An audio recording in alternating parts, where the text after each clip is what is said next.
We have two very special guests to tell us about building successful programs. We have Doug Konopelko, Manager of Esports for Education, and Josh Whetherholt, Business Development at CDWG. Take it away. Welcome to today's session from CDWG, Esports from Kindergarten to College and Career. During today's discussion, we're going to get into what goes into successful programs at different levels and different ages, and why it's vital to understand where your students have been and where they're going if you're trying to build a sustainable and successful esports program. Take a moment to introduce yourself in the chat or in whatever platform you're following along with us on today. If you're a screenshot and post on Twitter kind of person, throw hashtag CDWGetsEDU on there. Thanks a lot. Let's go. I'd like to start today with a thank you. Thank you for being here today and dedicating time to making a difference in education. Whether you're in the classroom, a student, a school, or a district administrator, or any other kind of staff, school staff or volunteer, thank you. Thank you from the kids that you support, the parents you support, the community you support, especially this growing esports ecosystem that you're a part of and that you're supporting. Quick obligatory intro slide here. My name is Doug Konopelko, and I'm the National Esports Manager here at CDWG. You can find me on Twitter at dkonopelko. Feel free to tag me with any questions or thoughts as we go throughout our discussion today. My passion is deeply rooted in education. As soon as I started teaching, I knew I had found my people. I've been an educator, a coach, a school and district leader, and worked at both the K-12 and college level. For the last couple of years, I've supported and led CDW's education efforts, and I'm beyond excited to be now leading our incredible esports practice here. I'm also the host of a soon-to-be-renamed podcast and web series called Focus on K-12, EdTech and the Education Experience. Through that work, I've interviewed and worked with some great esports leaders, a few of whom are participating in Intel Inspires here as well. You should absolutely check out their work if you're not already familiar with these folks. Feel free to check out the show at youtube.com/focusonkk12 or anywhere where you listen to or consume your podcasts. So let's get into it a little bit. Now you know a little more about me, but what am I doing here at Intel Inspires, delivering this session? Everyone or almost everyone in attendance today already knows and understands the great power that a successful esports program can hold for the students and the community that it supports. A strong program also builds out or takes into consideration where our students have been and where they're going. We're fortunate enough at CDW to work with some truly innovative programs from K-12 to higher ed to the industry itself. So 3 examples here. Fresno Unified has a well-established, successful, sustainable program in the K-12 space. In addition to their incredible arena, the Fortress Full Sail University deeply integrates this esports program into their programming and in outreach to local school districts to help build that pipeline for success. And we're all familiar with the work of Epic Games, but they've also invested heavily into education and have customized professional development programs that schools can take advantage of. So again, 3 different lenses, but all around this incredible esports space and understanding what does the pipeline for success look like. And if we're looking to build something that lasts, it starts with a strong foundation. In education, that's the elementary years. But most folks might not be sure, how do we build an esports program for these really young learners, for our younger grades? One reason that many times it doesn't look quite like esports as we know it, but it's rather building those foundational skills that will really serve them as they grow into more formal programs throughout their education. One of the most common stepping stones into the world of esports at the younger grades is through Microsoft Minecraft Education Edition.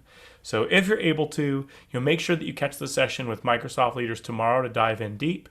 But schools that are utilizing Minecraft Education Edition are able to take advantage of that open world building aspects of the game, the more education focused elements within the Education Edition, and also the more structured build competitions that have that true esports vibe. With a huge community and many students who already play Minecraft, walking through the halls of our schools, it's a great entry point into the ecosystem. And in addition, Microsoft has really doubled down and they've created their own teacher esports certification over the last year, which just recently launched. So we look at something like Minecraft Education Edition. It has that world building, it has collaboration, basics of computational thinking and computer science. So, by connecting those pieces with the game-based learning opportunities, really set students up to be able to make connections to the esports community. At elementary, we mostly see schools that focus on internal competitions with the school or individual classroom. Some also introduce console games at this level. One of the incredible educators I got to interview for the show for Focus on K-12 was Dr. Chris Emdin from the Teachers College at Columbia University. He's done incredible work all over, but he shared anything students can consume, they can create. And we need to start thinking about esports in this way as well, all the way down to our elementary level. So you may think that game design is only available to CTE students at high school levels, but products like Block Souls or Game Builder Garage are great intros to creating characters and worlds and understanding the basics of game mechanics for our younger students. So in Block Souls, students can use little colored cubes and a grid to build their own characters, including different versions for when they're running, jumping. So you create this little ninja guy if you wanted to, but also build the entire world around them. So, and all the items that their player is going to interact with along the way. So some schools already use this within makerspaces, with STEM classes. They're a great intro into the esports world. So knowing and understanding a little bit more about the ecosystem, it gives elementary students transitioning in a middle school program a definite head start. And as our students continue to learn and grow, we enter those middle school years. If they've had some of those previous experiences we just talked about for elementary, they've got a great foundation that they're able to build from as they move forward. This is where we start to see a program that much more closely resembles formal esports. While many schools continue to leverage Minecraft Education Edition at middle school, this is generally where we see things introduced like Rocket League and Smash. And while the focus generally remains on the internal competitions, many states are starting to establish leagues and tournaments and build up more of a formal program at the middle school level. This is also when we start to see schools more intentionally design spaces for esports. So, for example, we've got here Apollo Junior High School in Texas. They've not only begun and invested in building out a space for their program, but getting really intentional about the conversations about the inclusion of esports into their curriculum, into those daily conversations. So at the middle school grades, making those connections with your students and making those connections really visible and intentional becomes a more and more important facet of the work, because these are also the years that we tend to start to lose some of our students, right? We start to lose some of that engagement. So programs like Scholastic Esports at the middle school level can help solidify these students' academic identity. And while you've probably seen plenty of renderings like this over time, I think it's also important to show that this is a real space with real students. Faces blocked out, of course, but this space has changed from just another computer lab on campus to something that the students and the staff can be proud of. So again, we start to see programs that look more like what we think of when we think esports, and the competition landscape starts to grow. If you want to see an example of what middle school esports can be, make sure you connect with folks like Chris Emdin from Garden State Esports. He's a great leader and always willing to evangelize the work that they've been able to accomplish there in New Jersey. As we continue to move forward through the high school level, we start to see a heavier shift to external competitions, a shift where the program becomes more integrated, also more widespread into the different areas of the curriculum and the campus, and an expansion in the titles and genres offered. And this is also where we tend to see more of it become PC-based. In addition to the Smash and Rocket League that we see a lot of at middle school level, continuing to high school, we see the addition of things like League of Legends, Dota 2, NBA 2K, and more. These programs are usually more formalized with coach and player development and a deeper integration into the curriculum, most commonly through that CTE lens. So over the last few years, you'll know that the competitive landscape has grown just incredibly fast. And there's also a lot of diversity in the types of programs that are supported at the state, regional, or national level. Understanding where your state currently stands when it comes to a competition is an important part of building out your program. Understanding what is that competitive landscape helps drive what you can do, and also helps in building a program that's recognized as being more official, although that term doesn't quite hold the same water as with traditional sports just yet. This is also when we start to see the beyond the game aspects of the ecosystem begin to explode. So at high school, we've got CTE programs like broadcasting and digital design. So more and more students can be involved in an esports program without necessarily having to be a gamer themselves. Or if they are a gamer, they don't have to be, first string on any of these teams, right? So many companies have started to develop curriculum also to support the more deliberate inclusion of esports into those different CTE pathways.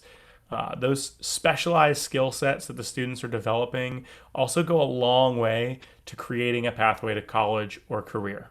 So planning for scholarships and working heavily with athletic directors is another thing that really starts to appear when we get to the high school level. And then continuing that up through collegiate esports, we start to see teams that more closely resemble professional esports organizations. The game ecosystem is wide open and includes many genres and games that are not included in the K-12 landscape, like first-person shooters. And while many schools are building out formal programs, there are also a lot of student-led organizations, intramural teams, and other ways to be involved in esports around campus without being on the team. So competitive teams and schools have started to recruit more heavily for their players, and scholarship dollars available have been increasing year after year. But students can also pay to play more informally at PC cafe style setups on some campuses already. And as we take a quick look at the collegiate scene, we start to see more and more really innovative programs and spaces that are used not only as valuable connections to the students on campus, but also as recruiting tools to bring students into those schools. At Full Sail University in Florida, many folks have heard of their arena, the Fortress, and it's used by local organizations and makes for a great event space at the school, even when it's not being used for esports, supporting their program, the Armada. But they also have school district outreach where they replicate competitions for local districts, right? Helping to build that pipeline. Again, we want to make sure that as we're building out these programs, we're looking back at the students who are entering into our programs, but also looking forward at where our students are going. The competitive landscape within the collegiate conferences and organizations continues to grow and become more supported as we move forward. Full Sail's also recognize the power of using gaming machines in other areas of their work. So, they provide them to their students for their work in animation and for other graphics intensive majors, because these machines do a phenomenal job of handling that kind of work. Successful college programs also have connections not only down to K-12, but also up to those companies who value the skills students are going to be learning along the way. And if we have students and new employees coming into the workplace that are familiar with the landscape and have been involved in the esports ecosystem throughout their time and throughout their schooling, they come prepared for many different career paths. So as we touched on at the high school level, we've also got to consider all of those beyond the game opportunities as students become the next generation of the workforce. So in reality, as with traditional sports, professional players are a small fraction of that ecosystem and just the tip of the pyramid of what is possible. In addition, for esports, professional players' careers are usually short, and the players are usually very young. So they've really got to consider, what does life beyond the game look like? What transferable skills do they have that'll be beneficial in career and beyond? And how can they still be involved and close to their passion without necessarily being involved in the game itself? To give a quick idea of what's out there, I love sharing this graphic from Nicolas Besson, a researcher in esports out of the University of Paris. While some of it's a little overreaching, the important thing to note here is that the skills that our students learn through esports are applicable to many different career paths and areas of expertise that go way beyond that of a professional player.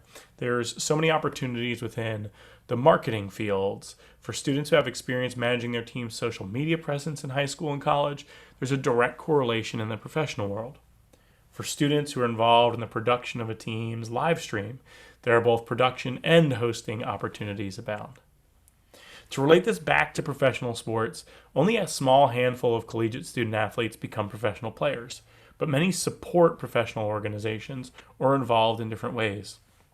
There might be a few dozen players on a team, but there are hundreds or thousands of people who are working behind the scenes, who are working for them, or the venue, or the marketing companies, or the broadcast networks that support them. They work for the league itself, for the players' unions, in merchandising, and so much more. As you continue to learn and grow your programs, remember to make deliberate connections to both the before and the after to help benefit our students' futures. Thank you for your time and your attention, two of our most limited resources. For those that are watching live, please stick around if you've got any questions about what I've shared here today. Thank you.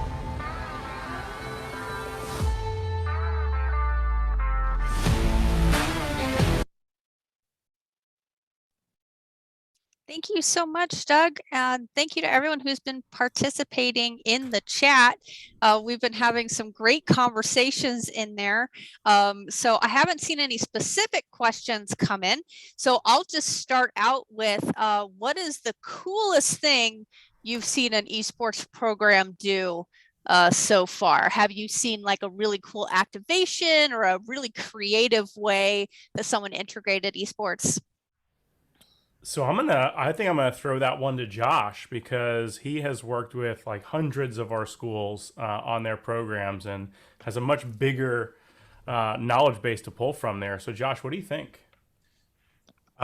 There's been a lot of really cool programs that we've helped get developed. I mean, it's a really fun, they're all fun projects that we get to be involved in because the students are excited, the teachers and the administrators are excited. And as a gamer, I'm really excited to help bring access to this technology to kids. Doug and I talk about this one all the time. I'm just going to throw it out there again anyways. There was one Apollo Junior High School in Texas.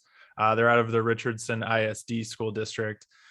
They started a program. They worked with us on some room design and everything. And their room is flashy and fun, but the two teachers who are in charge of the program are also really intent on making sure that the students are learning through it. And so they've gotten some software to learn how to design games, and they went on a field trip to the National Gaming Museum in Frisco, Texas, and they met with the University of North Texas's team, who came in and kind of talked to them about what esports looks like at the collegiate level and even on to the professional level, so they could kind of start thinking about what they want their career path to be. So, and there's a lot of schools who are doing that exact same thing, but that one was a more recent example that we've been really close with.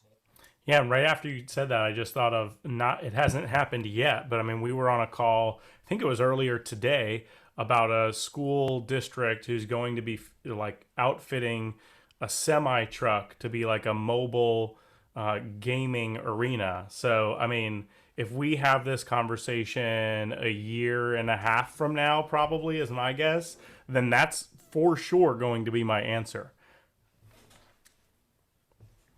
Very, very cool. I lost my place. Hold on. Yeah, I saw a couple folks. I saw a couple folks in the chat who, were just talking about how how their programs progress, right? Which is what sort of this was about, right? And what types of games are allowed. And I think that, I think it was Daniel actually mentioned having a difficult time getting first-person shooters approved at the high school level. Yes. You are definitely not alone there. I think that that's something that is really personal and different to each school district, each school, and there are places where they're just playing really maybe Rocket League and League of Legends all the way up through high school. and just staying really, or maybe also Smash all the way up through high school, and kind of sticking mostly to those 3 titles. But I just be aware of sort of maybe what the surrounding districts are doing, because that may help you guide what your work is going to look like. But again, it's really different across the board. Josh, what do you think? Yeah, I agree with that. I think that's you hit it on the head there. So, you were talking about these great gaming centers that have been set up and being really creative with that.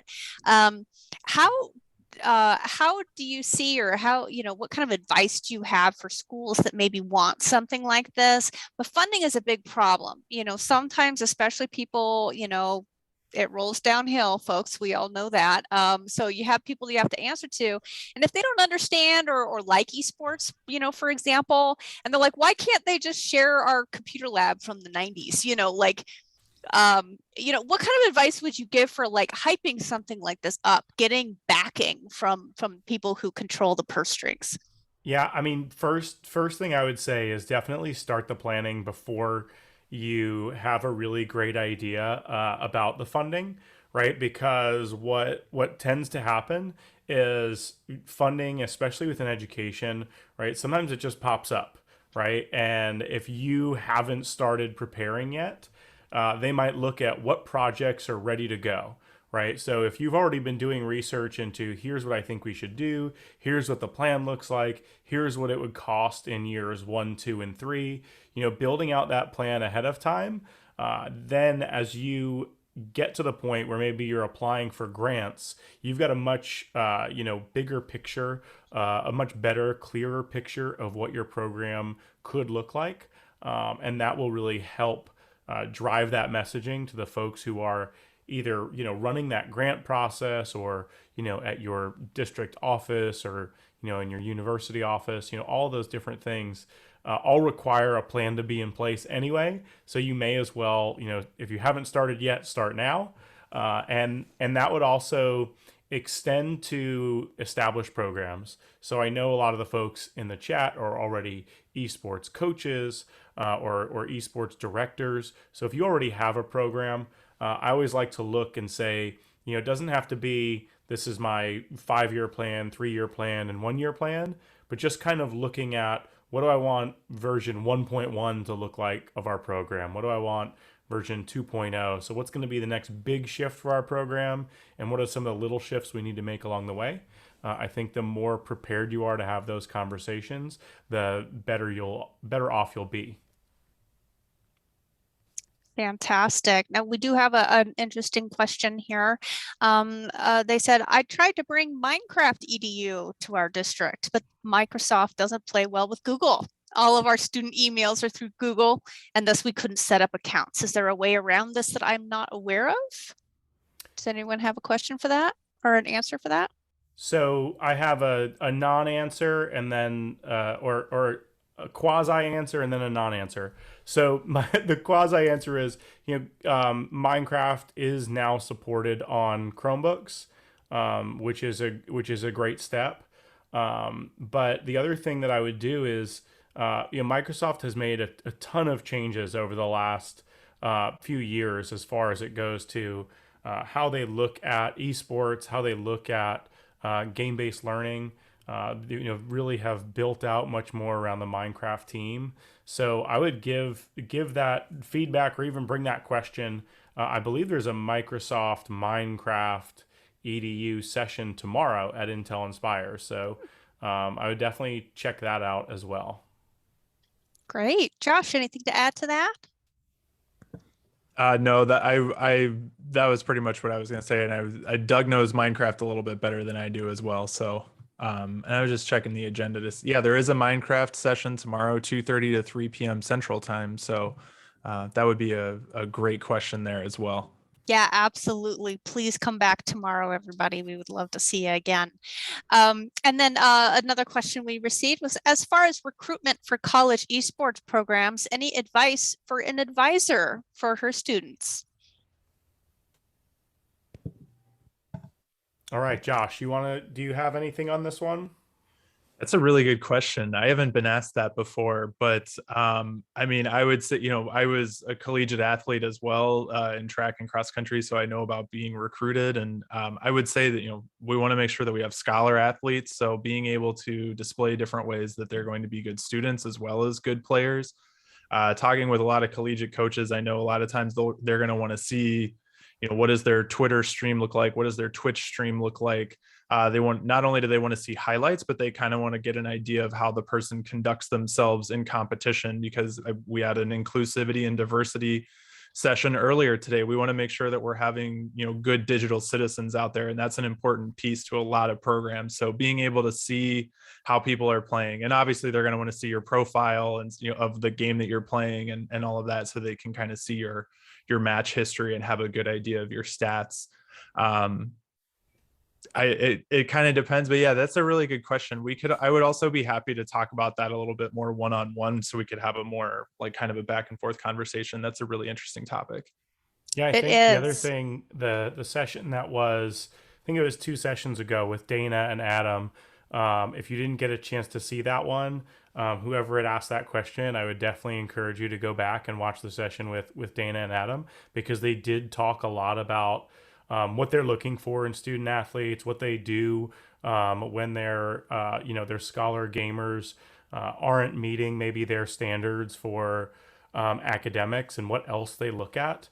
And I would take advantage of the fact that this event that Intel Inspires has higher ed coaches and K-12 folks on it, and just reach out and connect, because knowing a lot of the folks in this community are really generous with their time and are looking to build a great pipeline of students into their programs. They're also going to be really willing to talk to K-12 folks about, what is this going to look like for us moving forward.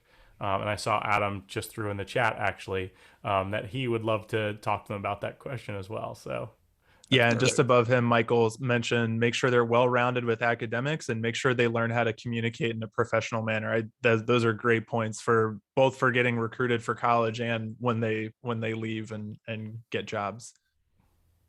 Absolutely. Everyone, please take advantage of the networking. Swap info, get to know each other. If you don't have time to chat today, at least, swap some emails or something, because I love that about the esports industry. Everyone seems so willing to help each other and to answer questions, because we've all been there. And, just pay it forward. So awesome. Well, thank you so much for your time, Doug and Josh. What a great session this is. Everyone stay tuned for the next one as we hop in there and keep it all rolling. Thank you so much. Yep. Thanks, everybody. Have a good day.